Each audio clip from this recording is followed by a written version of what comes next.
next on AM 1480 WLEA, the Newsmaker Show. Here's Brian O'Neill. It's Tuesday, April 30th, 2019. Glad to have with us, as always on a Tuesday, Alfred University history professor Dr. Gary Ostrower. Thank you for joining us. Well, hello to you, Brian, and hello to you listeners out there. Dr. Ostrower, let's start out with the campaign of former Vice President Joe Biden. Well, Biden's, I guess, in the race, and I think he's number 20 of the Democratic candidates for president.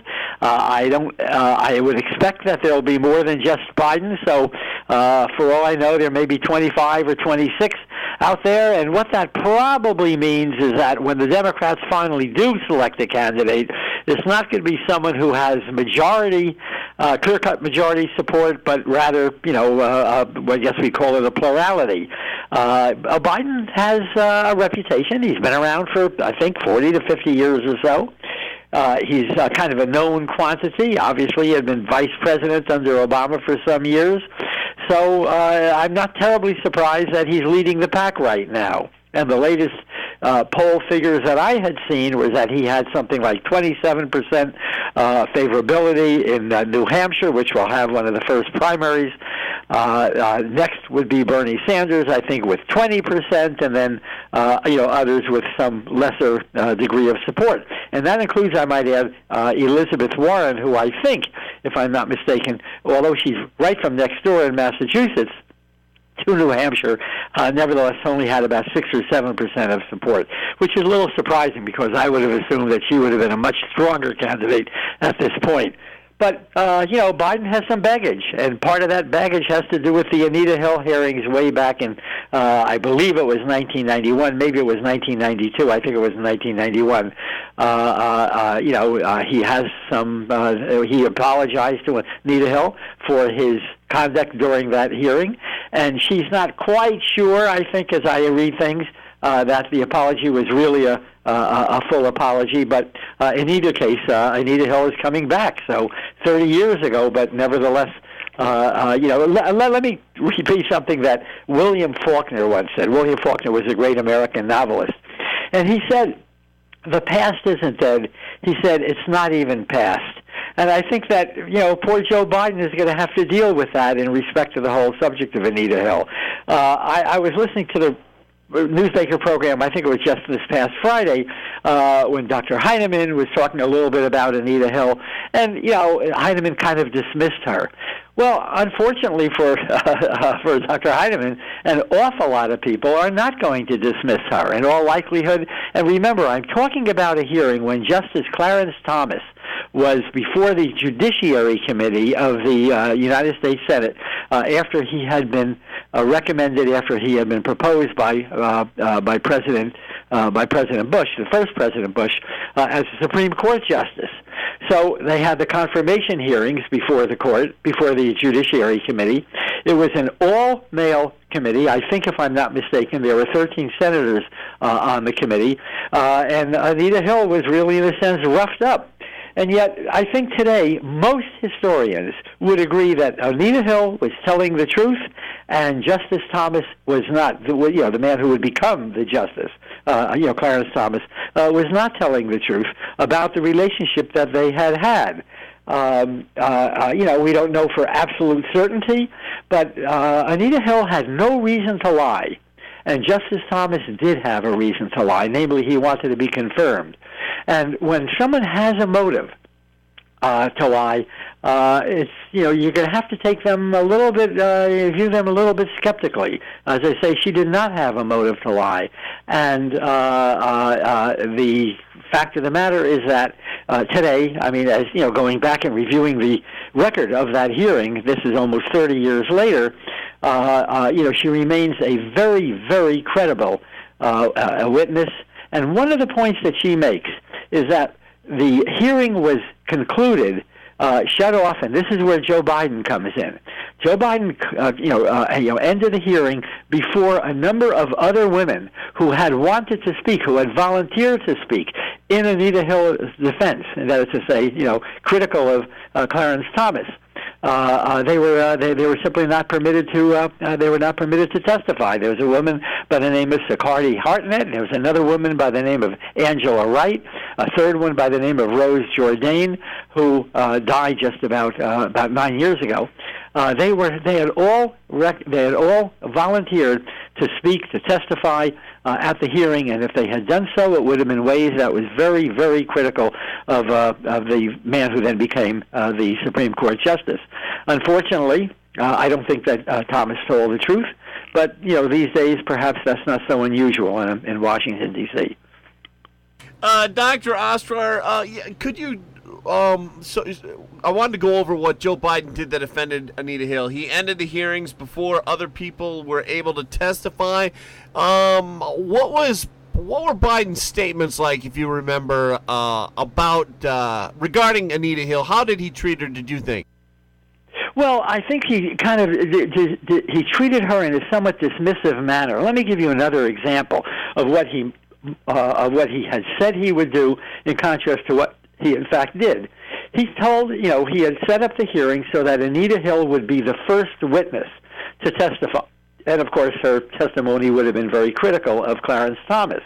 In fact, what he wound up doing without any advance notice to Anita Hill was to allow Justice Thomas to become the first witness. So Justice Thomas talked about high-tech lynching and so forth.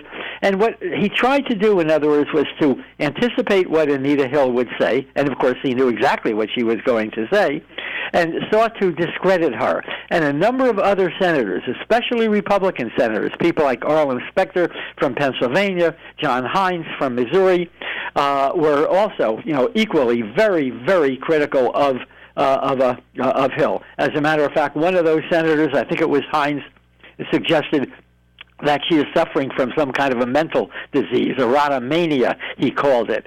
How shall I put it, assessed her motives for, in fact, what weren't her motives at all. It was a very, very demeaning process for her. I think that there were many, many American women who had gone through, issues having to do with sexual harassment and so forth, who were highly, highly offended by the way in which these senators were operating. And the point about Biden is that he allowed them to operate in this fashion. There's a sense in which, in other words, Senator Biden had lost control of the hearing. And, will that come back to haunt him in the campaign this year? I think the answer is, yeah, probably will. How much? I don't know, because after all, remember, he had about 40 years or more in American politics, and that's hardly the only, issue that one should focus on. Nevertheless, I think that Biden is going to have to answer for his own sins.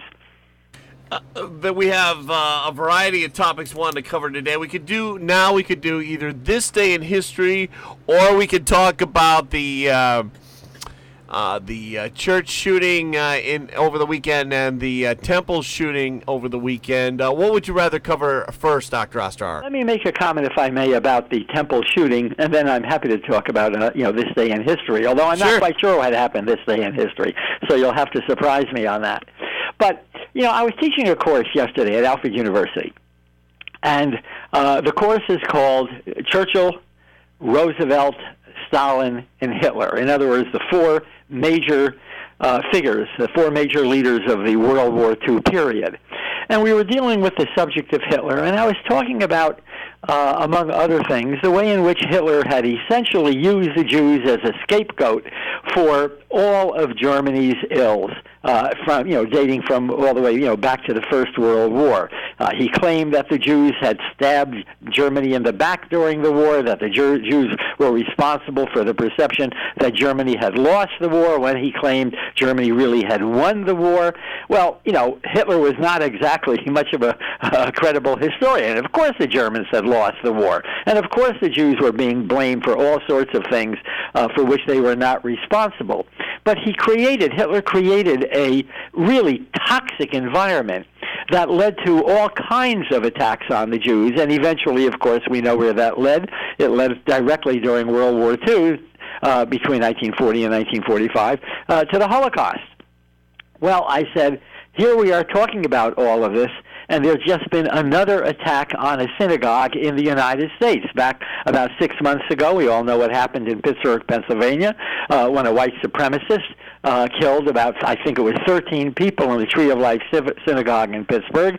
And now this past weekend, another attack on a synagogue, this one just outside of San Diego. This is becoming, I don't want to say it's becoming routine. I certainly hope it does not become routine. But, it's a very, very disturbing phenomenon. And it's not just synagogues that are being attacked these days. We all know what happened in Sri Lanka just about 10 days ago or so, where 5 churches were bombed. Over 300 people, about 320 people were killed in these churches, Catholic churches. It's disturbing, and I don't see any end in sight right now. Unfortunately, it's hit the United States, and over here it's not so much Muslims who are attacking these synagogues; it's white supremacists who are attacking these synagogues. People who are not only anti-black but also deeply, deeply anti-Semitic, and it comes out of a lot of stuff that they read on the internet. Yeah, that was my next question. Where's all this coming from? It cannot be from the school system. You're blaming strange websites, Dr. Ostrower? I certainly am. I mean, would this stuff have existed before the internet? The answer is, of course it did. But it didn't have the kind of public, the ability, if you will, to reach a wide public that it does on the internet. The fellow who killed, who attacked the synagogue in San Diego, if I'm not mistaken, is only 19 years old. Where's he learning this stuff? And he's certainly not learning it in public schools. Right. That I can assure you. The internet, can be a force for good, but it can also be a force that just, promotes hatred, and there's a lot of hatred out there. Talking to Dr. Gary Ostrower. I'm going to take a quick break. We'll be back in 30 seconds, and then we'll start in with This Day in History, which is always interesting, with Alfred University history professor Dr. Gary Ostrower. You don't have to travel far for the highest quality imaging services. St. James has you covered. We have a full range of services, including X-ray at 2 convenient locations: mammography, ultrasound, MRI, bone density, echocardiogram, stress echo, and nuclear medicine. Quick appointments, friendly service, great technology, Gold Seal accreditation, and the backing of the University of Rochester imaging experts. So the next time your doctor orders an imaging test, choose St. James Hospital. Learn more at stjames.urmc.edu/imaging. And on the Newsmaker show with Dr. Gary Ostrower. Dr. Ostrower, this day in history, there's a lot of them today.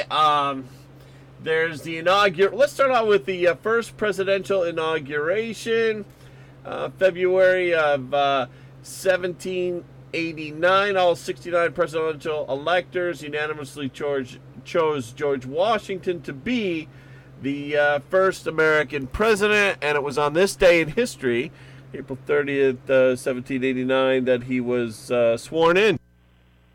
Well, before I get to that, let me talk about one other president. We were talking before about the attacks on the synagogues and the rise of hatred.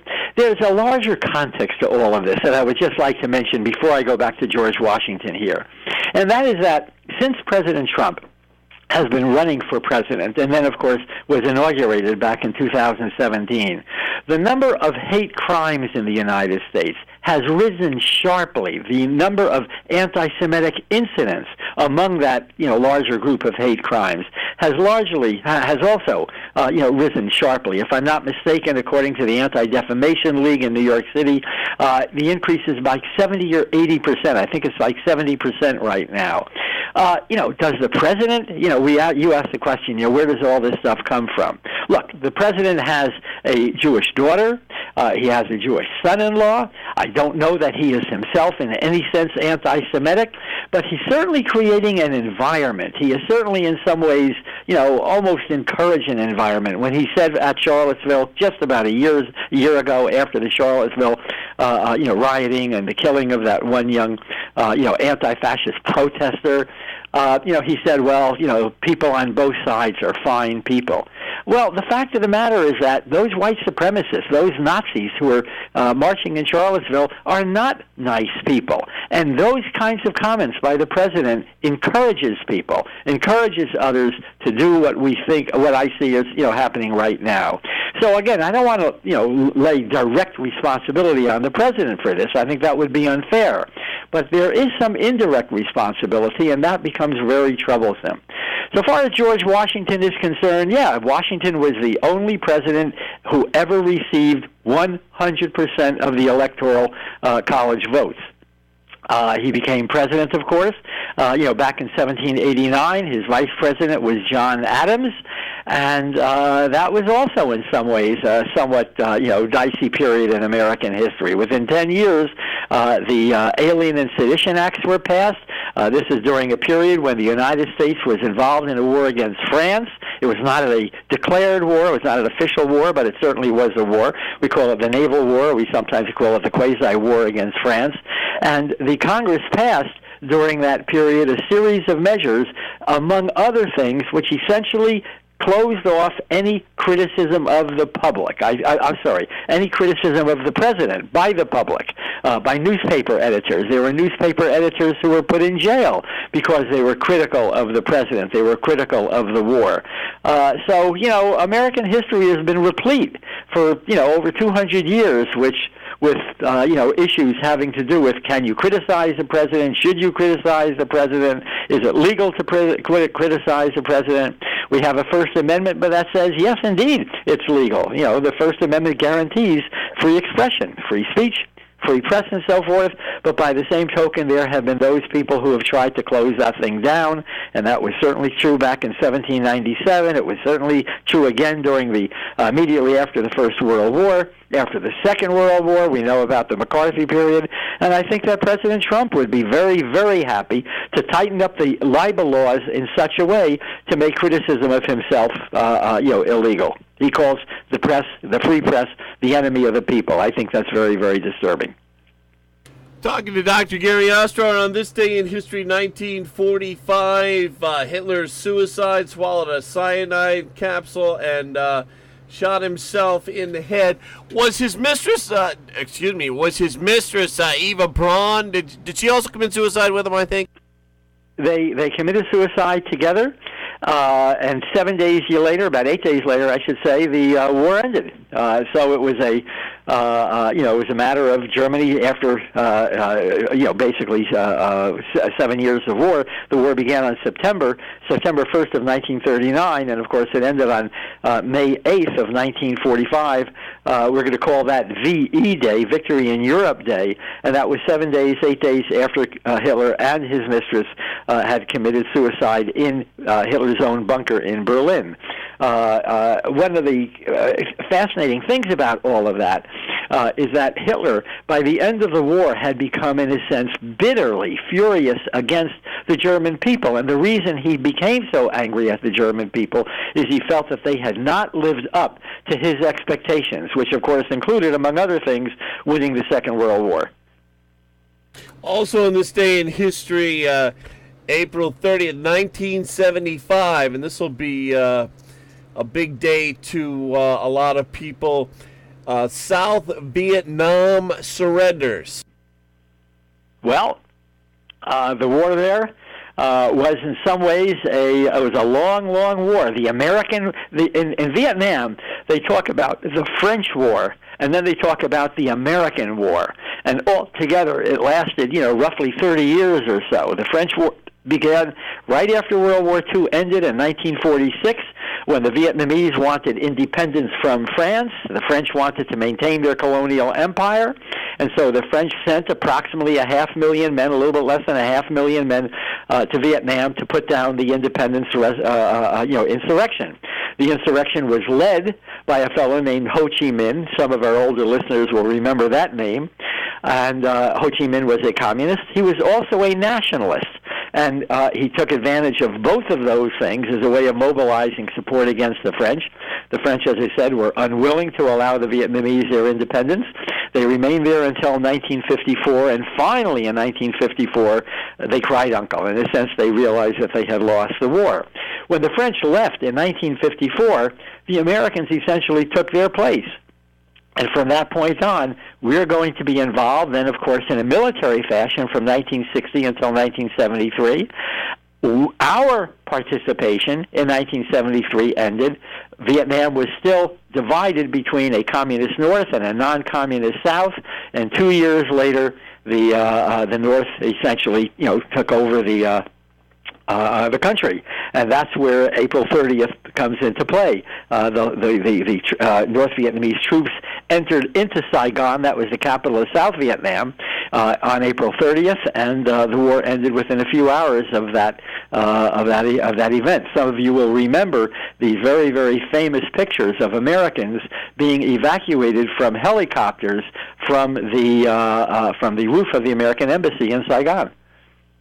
Down to the last 60 seconds, Dr. Ostrower, what was it like in the 70s, and possibly, well, I suppose it would have been in the 60s too, when soldiers returned from Vietnam and went to Alfred University? What was it like teaching them in the classroom? Well, a lot of them were, kind of chastised. Certainly, I taught quite a number of veterans from the Vietnam War. One thing that they did say, and that is that there are myths that when the soldiers came back from Vietnam, they got off the plane in San Francisco and there were protesters who were spitting on them. That's a myth. There is no actual instance, not anything recorded, no evidence whatsoever that kind of thing ever happened. On the other hand, the war was very unpopular, and the soldiers were greeted in some ways, I think it would be fair to say, skeptically. By the same token, they wanted to, most of them at least, the ones that I know, wanted to, essentially, integrate themselves back into American society. They were a little bit older than most of the students at Alfred University back in that period, and perhaps characteristic of adult students generally, they took their education more seriously, and I very, very much appreciated that. I also learned from them, and I taught courses on the subject of the Vietnam War, and I would often have them speaking to the students in respect to their own experiences. Very interesting. With that, we have to leave it. Dr. Ostrower, as always, thanks for coming on. Well, thank you very much for having me. Talk to you.